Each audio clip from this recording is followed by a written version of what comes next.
एक बार 4 बौद्ध भिक्षुओं ने 2 सप्ताह तक बिना कुछ बोले ध्यान करने का निश्चय किया। उन्होंने अपने इस अभ्यास के प्रतीक के रूप में एक मोमबत्ती जलाई, जो उन्हें हर समय ये याद दिलाती रहेगी कि उन्हें बिना कुछ बोले और बिना आपस में बात किए बस अपना ध्यान करना है। इसके बाद उन 4 बौद्ध भिक्षुओं ने ध्यान करना शुरू किया।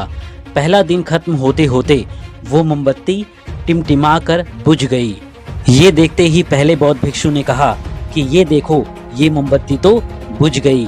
फिर दूसरे बौद्ध भिक्षु ने कहा कि हमें आपस में बात नहीं करनी चाहिए, बस अपना ध्यान करो, क्योंकि हमने कुछ भी ना बोलने की कसम खाई थी। तीसरे बौद्ध भिक्षु ने कहा कि तुम लोगों को आपस में बोलने की क्या जरूरत थी। फिर चौथे बौद्ध भिक्षु ने हंसते हुए बोला कि तुम सबका ध्यान टूट गया, तुम सबने आपस में बात कर लिया है और मैं अकेला ही एक ऐसा हूँ जिसने कुछ भी नहीं बोला है। दोस्तों, उन चारों बौद्ध भिक्षुओं के बोलने के अलग अलग कारण थे, लेकिन उन चारों ने बिना कुछ सोचे अपने विचार रख दिए और चारों में से किसी ने भी इस स्थिति को सुधारने की कोशिश नहीं की और ना ही अपने उस संकल्प के बारे में सोचा जो उन चारों ने ध्यान शुरू करने से पहले लिया था। उन चारों के अलावा वहां उस आश्रम में एक और बुद्धिमान बौद्ध भिक्षु था, जो उन चारों की बातों पर बिना ध्यान किए बस अपने ध्यान में मग्न रहा।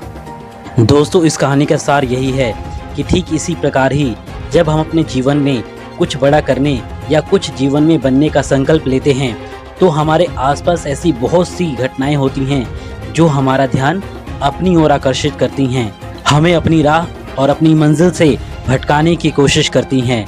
लेकिन जीवन में कामयाब और सफल वही होता है जो अपनी मंजिल या संकल्प को नहीं भूलता और ना ही अपने राह से भटकता है, क्योंकि हमारी मंजिल पाने की राह में ऐसी बहुत सी घटनाएं होंगी, ऐसी बहुत सी स्थिति और ऐसी बहुत से लोगों से हम मिलेंगे जो हमें हमारे संकल्प और मंजिल से भटकाने की कोशिश करेंगे। लेकिन अपनी मंजिल तक वही पहुंचता है जिसमें मंजिल को पाने की जिद होती है, जिसका संकल्प दृढ़ होता है, जिसको सिर्फ और सिर्फ अपनी मंजिल दिखाई देती है और कुछ नहीं। तो आओ दोस्तों, मिलकर आगे बढ़ें और इस बात पे इस वीडियो को एक लाइक तो बनता है। और अगर आप हमारे चैनल पे नए हैं तो हमारे चैनल को अभी के अभी सब्सक्राइब कर लें।